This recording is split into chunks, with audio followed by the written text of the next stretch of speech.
অনেক ভাই ব্রাদার আমার কাছে জিজ্ঞাসা করেন যে ভাই বর্তমানে দুবাই ট্যাক্সিতে যদি আসি তাহলে ভালো হবে না বাইক ডেলিভারি জবগুলোতে আসা ভালো হবে।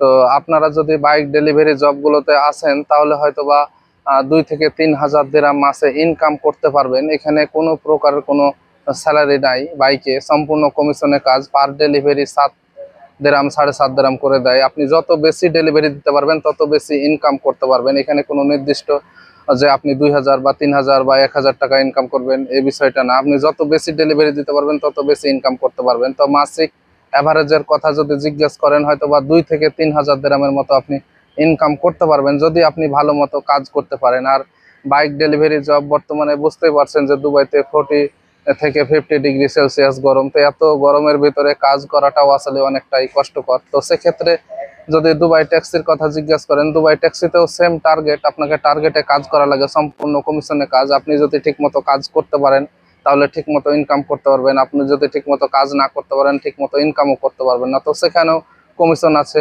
যেমন 15%, 17.5%, 22%, 25%, 27%, 35%, 35.5%, এইভাবে কমিশন আছে। আপনি যেই টার্গেটের কাজ করবেন সেই টার্গেটের আপনি স্যালারি পাবেন। ওখানে হয়তো বা আপনি 4,000, 4,500, 3,500 এরকম বেতন পাবেন, কিন্তু ওখানেও আপনাকে প্রচুর পরিমাণে পরিশ্রম করতে হবে।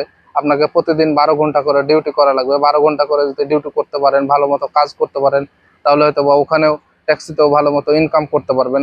আপনি যদি ভালো মতো কাজ না করতে পারেন তাহলে আপনি সেখানেও ভালো মতো স্যালারি পাবেন না।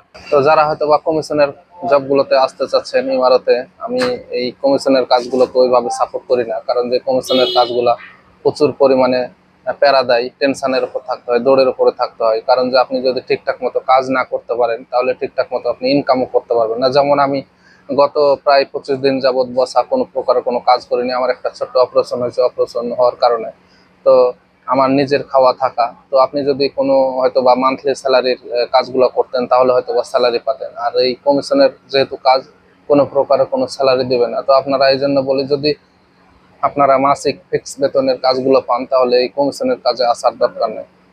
তো আপনারা কমিশনের যে কাজে আছেন কিনা, আমি এগুলোকে সাপোর্ট করি না, বিশেষ করে কমিশনের কাজগুলো। কারণ যে কমিশনের কাজগুলোতে প্রচুর পরিমাণে প্রেশান থাকে। তো